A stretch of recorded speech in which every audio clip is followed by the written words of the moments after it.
So hello friends, so today I am going to make a video on eosinophils and here basophils. So first of all that I want to show that it is a normal structure eosinophil. It is bilobed, that it has two nucleus, but you will study about this eosinophilic structure that is in your hematology lab of your physiology of first year. This is only brief introduction. So here this is a parasite, and this eosinophil also has lysosomes. So first of all that you can see from this diagram that this eosinophil, so here in juvenile forms, and I know that you studied about the juvenile form that is in your NEET UG journey also, and this eosinophil, so here that it is attached to this parasite. So therefore that is in the side portion I have written attachment of eosinophils with parasites. So here that is, we all know that is white blood cell. So here eosinophil, that is eosinophil is also white blood cell. So that and this white blood cell, so here kills the foreign antigen entering in our body, because we have been studying this concept since class 11 and 12. So now I am going to discuss here how eosinophils kill the parasite. Now so here that this is the eosinophil, and I already have mentioned that this is the lysosome, and this lysosome releases so here hydrolytic enzymes, and this hydrolytic enzymes cause the killing of here see the parasite. So therefore that is I have written that is by the release of hydrolytic enzymes parasites killed. Now the second, so here we get this, so here this is the eosinophil, and it releases reactive forms of oxygen, and this reactive forms of oxygen shall kill the parasite. So here I have written by the release of reactive oxygen forms parasites killed. So now again you see here that this is the eosinophil, and it again releases highly larvicidal polypeptide or major basic protein, and this also kills the parasite. So here, and all these things mentioned in your book. So now I'm going to.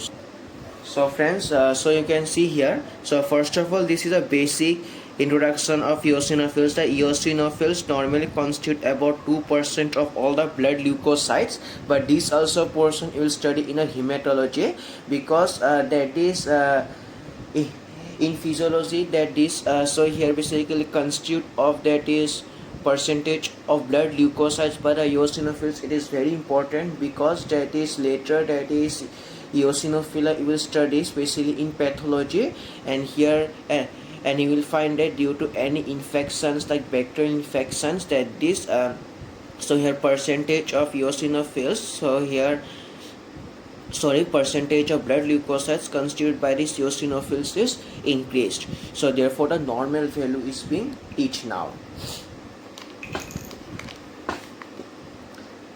So now the so this is the most important yes.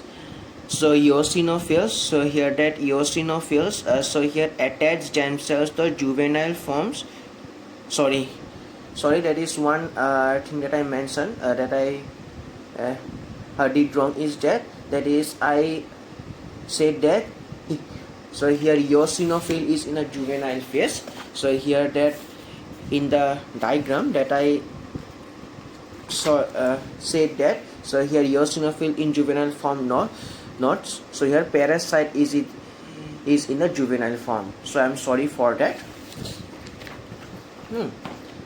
So therefore in a juvenile forms of the parasite and kill many of them, so here by releasing hydrolytic enzymes from their granules which are modified lysosomes. So here that this is the first part, so here by the release of hydrolytic enzymes, and second probably also by releasing highly reactive forms of oxygen, so here that are especially lethal to parasites. So here this is the second part. So here by the release of reactive forms of oxygen, and the third is the by releasing so here from the granules a highly larvicidal polypeptide, that is the major basic protein. So this is the third part. So see friends, so I have corrected So here parasite in, so here juvenile form. So now I'm going to discuss about the basophils and mast cells. So here basically these are the base. So here this is basophil, this is mast cell, and this is IgG antibody.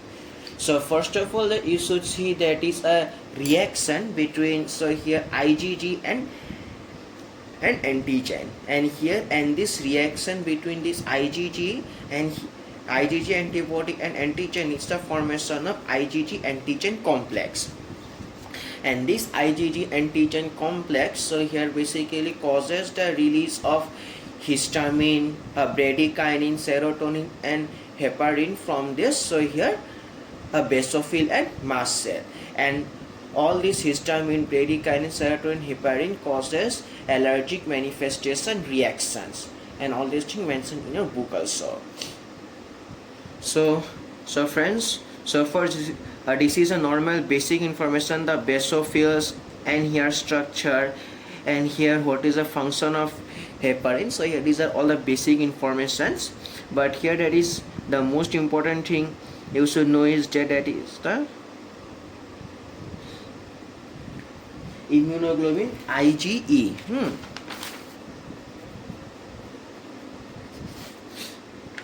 Sorry friends.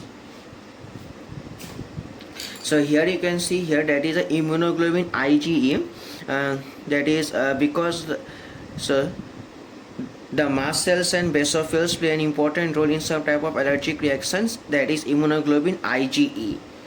So here then when the specific antigen for the specific IgE antibody subsequently reacts the antibody, the resulting attachment of antigen to antibody. So here, so this is the attachment of, sorry, that is it is IgE not IgG.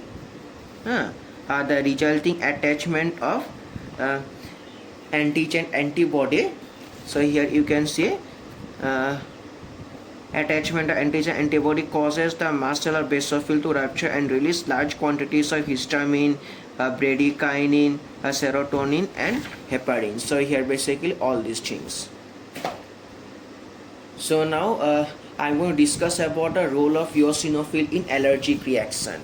So here that is, as you have already understood, that is the IgE and antigen complex or antigen antibody complex. It causes the so here a basophil cell and mast cell to release. So here that is eosinophil, a chemostatic factor also, just like it causes, so here they basically basophil and mast cell to release all these substances which cause allergic manifestation reactions.